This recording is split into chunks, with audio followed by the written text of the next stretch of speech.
Assalamualaikum warahmatullahi wabarakatuh. Waalaikumsalam warahmatullahi wabarakatuh. Bismillahirrahmanirrahim. Alhamdulillahi rabbil alamin. Wassalatu wassalamu ala ashrafil anbiya'i wal mursalin. Sayyidina wa maulana Muhammadin wa ala alihi wa ashabihil mujahidin at-tahirin. Amma ba'du, subhanaka la ilma lana illa ma 'allamtana innaka antal alimul hakim. La haula wa la quwwata illa billahil aliyyil azim. Saudara-saudara kaum muslimin, terutama adik-adik para remaja dan pemuda yang saya cintai. Apabila seseorang akan membangun rumah, tentu saja dia akan mengadakan beberapa pilihan. Sejak dari memilih lokasi di mana rumah itu akan didirikan, sampai kepada menentukan bahan-bahan kualitas yang akan dipakainya, sampai kemudian kepada wujud dan bentuk rumah yang akan ditinggalinya. Demikianlah bahwa untuk membangun sebuah rumah yang hanya untuk menaungi kehidupan di dunia ini, kita mengadakan berbagai macam pilihan. Apalagi kalau kita akan membangun sebuah rumah tangga yang kita harapkan tidak hanya akan menaungi kehidupan di dunia ini, tidak hanya untuk kepentingan kita saja, tetapi juga untuk kepentingan anak cucu kita di belakang hari, termasuk sampai kepada hari akhirat nanti. Oleh karena itu, pada pertemuan kali ini, saya hanya ingin khusus berbicara kepada adik-adik remaja dan para pemuda, bagaimana sebaiknya memilih jodoh menurut ajaran agama Islam.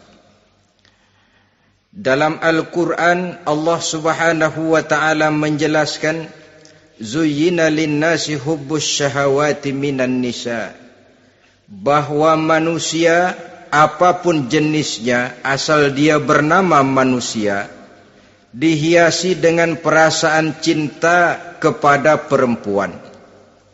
Jadi sejak dahulunya, secara fitrah, laki-laki senang kepada perempuan, sebagaimana perempuan pun senang kepada laki-laki. Dihiasi rasa cinta ini dalam kehidupan manusia. Dan oleh karena adanya rasa cinta, berkembanglah segala macam persoalan.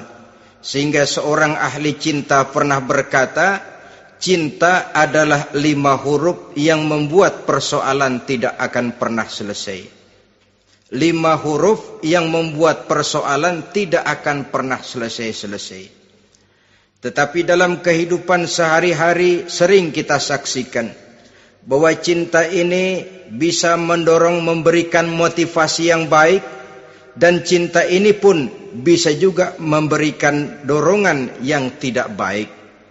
Oleh karenanya, apabila cinta itu ibarat setetes embun yang jatuh di bumi yang subur, akan tumbuhlah di atasnya aneka ragam bunga-bungaan yang harum semerbak, indah mewangi, sedap dipandang orang, menebarkan rasa aman, damai, sentosa, dan begitu selanjutnya. Tapi jika cinta itu jatuh di hati yang gersang dan tandus, tidak ada yang akan dapat tumbuh di sana selain sirih memanjat batu, kuning daunnya, lemah gagangnya, maka cinta yang semacam itu tidak akan memberikan dorongan positif kepada seseorang di dalam kehidupannya. Maka lebih dahulu kita akan membicarakan cinta dalam artian yang positif ini, untuk nanti sampai kepada perempuan yang bagaimana yang harus kita cintai, atau laki-laki yang bagaimana yang harus dicintai oleh seorang perempuan. Saudara hadirin yang saya hormati, cinta dalam artian yang positif, pertama, dia selalu mendatangkan keindahan. Yang kedua, cinta itu memberikan energi atau semangat untuk berjuang. Dan yang ketiga, cinta itu selalu membawa resiko dalam bentuk pengorbanan. Maka cinta yang positif pertama melahirkan keindahan. Disinilah orang memerlukan filter atau saringan. Sebab keindahan yang didasarkan karena cinta itu merupakan satu keindahan yang relatif saja. Boleh jadi karena indah orang jadi cinta, boleh juga jadi karena cinta segala sesuatu terasa jadi indah. Namun bagaimanapun juga, kalau hati sudah diliputi oleh rasa cinta, segalanya akan terasa menjadi indah. Cinta itu adalah keindahan. Yang kedua, cinta itu energi, melahirkan dorongan dan semangat. Yang lemah bisa menjadi kuat, yang takut bisa menjadi berani, yang jauh jadi terasa dekat. Itu semua karena dorongan cinta. Dan dari energi ini lahirlah yang ketiga, bahwa cinta adalah pengorbanan. Sehingga orang berkata, berani bercinta artinya harus berani berkorban. Takut berkorban, jangan bercinta. Kalau cinta ini kita salurkan kepada nilai-nilai agama umpamanya, yang pertama, cinta mendatangkan keindahan. Kita cinta kepada agama, maka apapun yang diperintahkan oleh agama akan terasa menjadi indah. Solat akan terasa menjadi indah. Puasa terasa menjadi indah. Zakat terasa menjadi indah. Jihad pun akan terasa menjadi indah. Persis kalau kita cinta kepada seorang gadis. Jika kita cinta kepada seorang gadis, apanya saja akan kelihatan menjadi indah. Jalannya terasa indah, lenggang-lenggoknya terasa indah, suaranya merdu padahal cemprengnya bukan main. Seluruhnya akan mendatangkan keindahan karena dasarnya sudah cinta. Cinta membawa kepada keindahan. Yang kedua, cinta itu melahirkan energi. Orang yang cinta kepada agama akan lahir tenaga dan semangatnya melaksanakan ibadah, melaksanakan puasa, melaksanakan zakat, melaksanakan solat, melaksanakan haji, bahkan melaksanakan jihad sekalipun. Cinta selamanya menimbulkan energi dan semangat. Sama saja dengan kita apabila jatuh cinta kepada seorang gadis, walaupun rumahnya jauh, katanya, gunung pun akan kudaki, lautan pun kuseberangi. Untuk apa itu? Untuk menemui apa yang kita cintai. Cinta selamanya melahirkan energi. Capek tidak terasa, lelah tidak terasa, semuanya tertutup oleh keindahan yang bernama cinta. Lalu yang ketiga, cinta membawa pengorbanan. Apabila kita cinta kepada agama, maka pengorbanan terhadap apapun yang diminta oleh agama, baik itu pengorbanan waktu, tenaga, pikiran, harta, bahkan pengorbanan nyawa sekalipun, kita tidak akan berat melaksanakannya karena cinta kita kepada agama yang kita anut ini. Demikian juga cinta kita kepada seorang perempuan akan membuat kita rela berkorban. Apapun yang dia minta, jangankan kita tidak mampu, kita tidak mampu sekalipun, kita masih berusaha untuk mampu guna memenuhi tuntutan si buah hati belahan jantung. Kadang-kadang malam minggu si doi ngajak nonton, umpamanya, duit tidak ada, gajian belum, kerja enggak. Timbullah inisiatif, entah sepatu kita jual ke tukang loa, entah celana mampir dulu ke tempat lain. Yang penting kita berkorban untuk memenuhi permintaan si buah hati belahan jantung. Ketika itu pengorbanan sudah tidak kita rasakan lagi. Bahkan pengorbanan yang paling pedih sekalipun, dalam gurau, dalam bercanda misalnya, dicubit kita oleh kekasih kita, pedih bukan main, terkelupas kulit, mengalir darah, bukan nangis, nyengir. malah kadang-kadang minta tambah dicubit lagi. Itulah romantikanya cinta, sanggup membuat orang berkorban, melahirkan energi dan semangat, menambah keindahan dalam kehidupan, sepanjang dia dalam artian yang positif. Kalau demikian masalahnya, di dunia yang penuh dengan perbenturan nilai sekarang ini, orang sering salah jalan bagaimana memilih jodoh untuk membangun rumah tangga yang bahagia. Jangan lupa bahwa membangun rumah tangga ini bukan hanya untuk 1-2 bulan, bukan hanya untuk 1-2 tahun, bahkan bukan cuma untuk kehidupan dunia, lebih daripada itu pun untuk menunjang kebahagiaan di akhirat. Oleh karenanya, memilih jodoh bukan satu hal yang mudah, bukan satu hal yang bisa dilaksanakan sambil lalu, tetapi memerlukan penelitian, memerlukan pengamatan yang mendalam.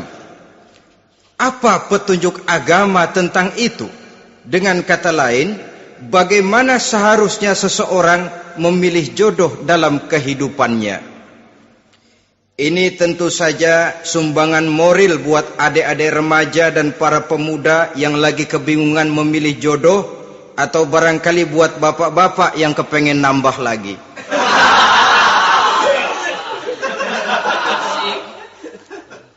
Mohon maaf kepada ibu-ibu, saya tidak menganjurkan, cuma ngajarin.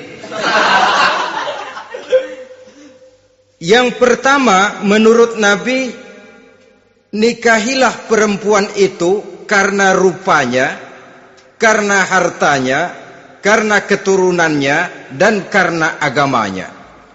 Ada 4 motif utama di sini. Pertama, memilih jodoh, lihatlah rupanya. Lagian siapa yang kepengen dapat jodoh rupanya nggak karu-karuan? Cari rupa yang cantik, indah, dan menawan. Namun jangan lupa, saya katakan di zaman di mana sering terjadi benturan nilai seperti sekarang ini, orang sulit untuk mendapatkan keaslian. Di mana teknologi sudah sedemikian canggih, di mana ilmu kedokteran sudah sedemikian maju, maka berbagai macam rupa bisa dibentuk dengan apa yang dinamakan operasi plastik misalnya. Yang pesek bisa dibikin mancung, kuping yang kelebaran bisa dibikin sedang, pipi yang kembung sebelah bisa dibikin rata, janggut yang tidak menarik bisa dibikin bak lebah bergantung katanya. Oleh karena itu, kalau pilihan hanya tertuju kepada rupa yang cantik saja semata-mata, kita sudah melakukan satu kesalahan yang sangat besar. Sebab apa? Diperingatkan oleh Nabi melalui hadis Ibnu Majah, Bazar dan Baihaqi dari Ibnu Umar. Janganlah kamu kawini seorang perempuan karena kecantikannya, sebab kecantikan boleh jadi akan mencelakakan. Jangan juga kamu kawini perempuan karena hartanya, sebab kekayaan biasanya akan mendatangkan kesombongan. Tetapi kawinilah karena agama dan akhlaknya, karena itulah yang akan membawa kepada kebahagiaan. Saudara-saudara kaum muslimin, terutama adik-adik remaja dan para pemuda, dikala usia puber, apalagi mata baru terbuka, awal balik namanya, remaja sering kehilangan filter. Pokoknya asal ngelihat rupa yang sudah lemot, denok, geboy, pikiran pun hanyut, malam terkenang, siang terbayang, tidur tak nyenyak, makan tak enak katanya, selalu terbayang wajah si doi. Dikala itu orang kehilangan pertimbangan bahwa rupa yang cantik kadang-kadang sering menipu. Diriwayatkan oleh Imam Ibnu Abbas, satu hari ketika sedang kumpul dengan para sahabat, lewatlah orang dengan potongan potongan orang kaya. Kelihatan kan, orang kaya sama orang miskin jalannya aja lain kan. Jalannya saja, jangan gaya hidupnya, jalannya saja lain. Liwat dia. Rasul bertanya kepada seorang sahabat, menurut pendapatmu bagaimana orang yang lewat itu? Kata sahabat, oh, yang lewat ini ya Rasul, kalau dia meminang perempuan pasti diterima. Kalau dia menolong orang pasti berhasil. Kalau dia ngomong pasti didengerin. Kenapa? Orang kaya. Orang kaya ya Rasul. Kalau dia minang, perempuan mana yang kagak bisa menerima kalau dipinang oleh orang kaya? Biar mukanya udah belipet kayak dompet tanggung bulan. Kalau memang duitnya banyak, nggak kelihatan tuh muka yang belipet. Yang kelihatan duit. Kalau dia nolong orang, pasti berhasil apa yang dia tolong itu. Kalau dia ngomong, pasti didengerin orang. Walaupun omongannya biasa-biasa saja. Kenapa? Orang lihat penampilannya. Sudah, ketika orang itu lewat, beberapa lama kemudian lewat lagi seseorang yang kelihatannya miskin. Rasul tanya lagi, kalau orang ini, bagaimana pendapat kamu? Wah, potongan begini sih Rasul. Kalau dia minang, orang tolak. Siapa yang mau kawin sama kere begini? Kalau dia nolong orang, pasti nggak berhasil. Kalau dia ngomong, kagak bakalan ada yang mau dengerin. Siapa yang mau dengerin orang susah ngomong? Setelah orang itu lewat, apa kata Rasul? Orang yang terakhir, yang lewat ini, yang barusan lewat, jauh lebih baik dari yang pertama yang lewat tadi. Jauh lebih baik.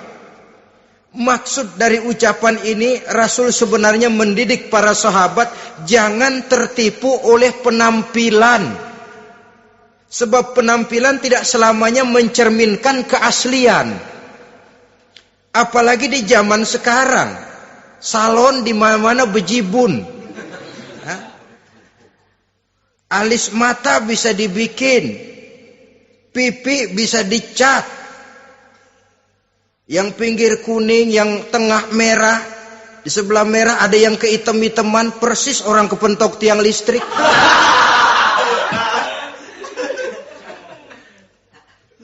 Kecantikan yang artifisial, kecantikan yang bukan alami. Karena itu silakan saja cari yang cantik, tapi jangan terpaku sampai di situ. Sebab kecantikan di samping dia mudah berubah oleh pergeseran masa dan pertukaran waktu, ternyata penampilan tidak selamanya mencerminkan keaslian. Lain hari seorang sahabat pernah mengadu, "Ya Rasul, ada apa? Inna imraati la turaddu yadul lamis." Ya Rasul, istri saya tidak pernah menolak tangan orang laki yang menjamahnya, mengajak salaman kepadanya. Apa jawab Rasul? Ceraiin aja. Tapi hati saya berat ya Rasul, saya cinta betul sama dia. Ya kalau hatimu berat, jaga dia baik-baik. Nah, dari riwayat ringkas ini kita ambil satu perbandingan. Memang punya istri berwajah cantik itu kadang-kadang si malakama kalau imannya tidak kuat. Si malakama. Kita diemin aja, binal, makan hati, nggak aman, nggak tentram. Jangan-jangan saya berangkat ke kantor, dia ngompreng.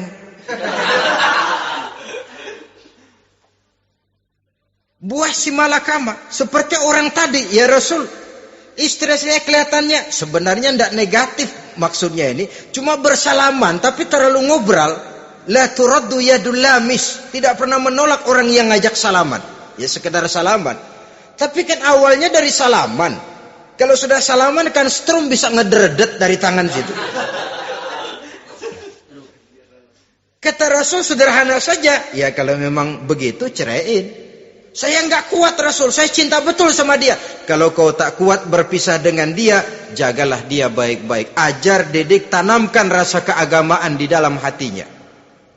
Saudara-saudara kaum muslimin, jadi rupa yang cantik tanpa didasari oleh nilai-nilai agama akan membuat seorang suami di rumah tangganya seperti si malakama. Seperti berhadapan dengan buah si malakama kalau tidak diiringi dengan nilai-nilai moral yang luhur dan bekal agama yang tangguh. akan pergi jauh dari rumah rasanya tidak aman. Sedangkan di rumah saja siapa yang akan mencari nafkah? Dan begitu selanjutnya. Orang tadi jelas berhadapan dengan buah si malakama. Didiamkan, makan hati. Sebab, maaf, kalau seorang suami sudah tidak punya rasa cemburu terhadap istrinya, itu kan yang disebut dayus. Dan dayus itu, jangankan masuk surga, bau surga saja dia tidak dapat. Tapi cemburu dalam artian bukan cemburu buta, cemburu dalam artian yang wajar. Dia cemburu, akan dikerasi takut kalau istrinya minta cerai, sedangkan dia cintanya sudah kadung medok bener. Si malakama jadinya. Nah, ini juga satu riwayat yang memberikan gambaran kepada kita. Pilihan, silakan cari rupa yang cantik saja. Cari yang cantik. Tapi kalau itu dijadikan motif utama tanpa dasar-dasar agama, saya khawatir nanti rumah tangga kita akan berhadapan dengan buah si malakama. Jadi adik-adik remaja, usaha, ikhtiar, cari yang cantik, yang kira-kira nggak membosenin, supaya kita betah tinggal di rumah, supaya kita merasa ada tempat berbagi rasa, ada tempat kita bernaung. Sebab kalau nyari bini sebini-bininya mah, ya jodoh di tangan Tuhan, kagak usah nyari juga ntar datang diri umpamanya. Iya, kalau yang datang peot.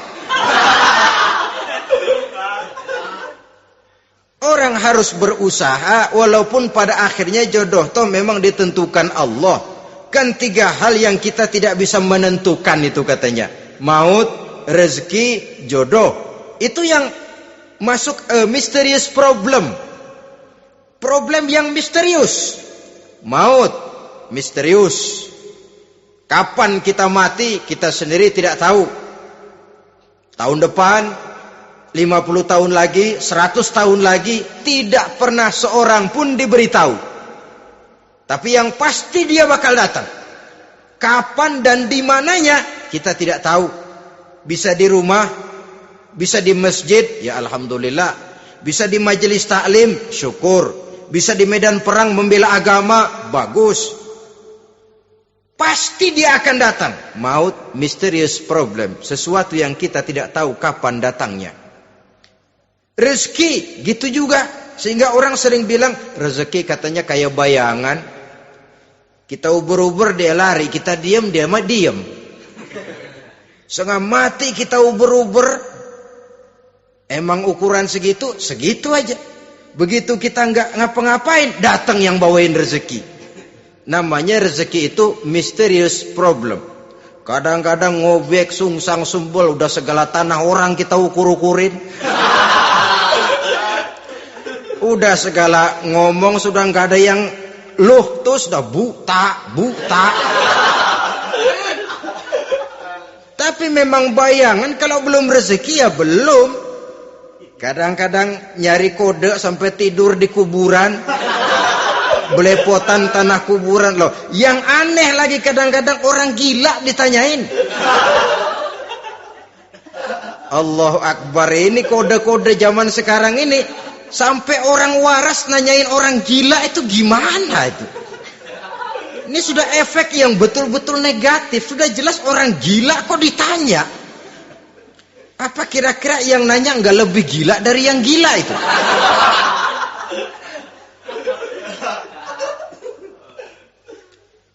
Saudara-saudara kaum muslimin, terutama adik-adik remaja dan para pemuda, jadi silakan saja cari rupa yang cantik. Karena dia akan jadi tautan hati, buah hati belahan jantung. Tempat kita berbagi rasa, tempat kita pulang dan tinggal di rumah tangga kita. Tapi hendaknya kecantikan rupa itu diiringi juga dengan kecantikan budi. Karena itu cari rupa yang cantik. Ini pilihan utama. Yang kedua, kata Nabi, harta, cari yang kaya. Tetapi jangan lupa, jangan dijadikan pilihan utama. Karena kekayaan sering mendatangkan kesombongan.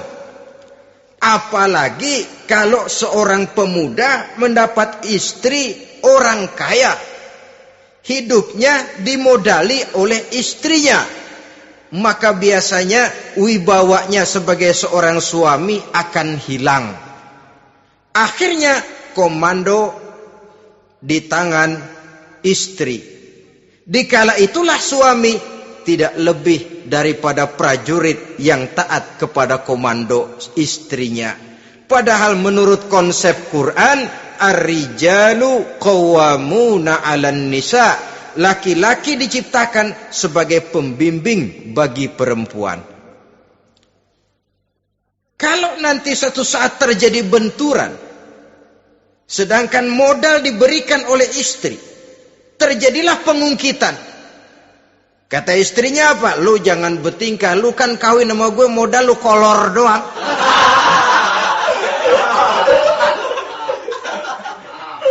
Kalau sekarang bertingkah silakan keluar rumah. Bawa seperti engkau datang dulu, jangan bawa apa-apa. Pergilah seperti engkau datang dulu kemari. Hilanglah wibawa seorang suami. Suami kalau udah digentak sama istri begitu, ngelempuruk kayak ayam sampar. Di mana lagi letak wibawanya? Harta sering mendatangkan kesombongan. Oleh karena itu, walaupun diperintahkan cari yang keturunan orang kaya, tapi maksudnya jangan dompleng. Sebab kepribadian seorang suami akan ditentukan oleh sifatnya sendiri. Keberadaannya ditentukan oleh karya dan perbuatannya sendiri. Itulah yang akan menampilkan kepribadian dia dalam kehidupan di masyarakat ini. Saudara-saudara kaum muslimin, terutama adik-adik remaja dan para pemuda, kan kadang-kadang di zaman sekarang kan kelas-kelas gigolo, playboy ya, nyari tante-tante kesepian, mejeng-mejeng di pinggir-pinggir jalan dengan harapan apa? Ya barter lah, tukar tambah, supaya dapat rokok, dibelikan pakaian, motor dan sebagainya. Tapi yang jelas hilang harga diri sebagai laki-laki, dan itu yang paling mahal. Kalau seorang laki-laki sudah kehilangan harga diri, apalagi yang bisa dibanggakan dalam kehidupan ini? Apa artinya naik mobil kalau kepala tertunduk ke bawah? Apa artinya jalan di tengah masyarakat kalau kita tidak bisa menengadah dengan satu kebanggaan? Hilangnya harga diri merupakan kehancuran awal dari sebuah pribadi yang untuk jangka panjang kita tidak akan bisa lagi berbuat banyak. Tanpa harta orang memang sulit untuk bahagia, tapi harta semata-mata bukan merupakan jaminan bahwa orang lantas akan bahagia. Saya barangkali harus berkata, banyak orang miskin yang kaya, tapi tidak sedikit orang kaya yang miskin. Saya ulangi ini, banyak orang miskin yang kaya, tetapi tidak sedikit orang kaya yang miskin. Nah, bagaimana pengertiannya?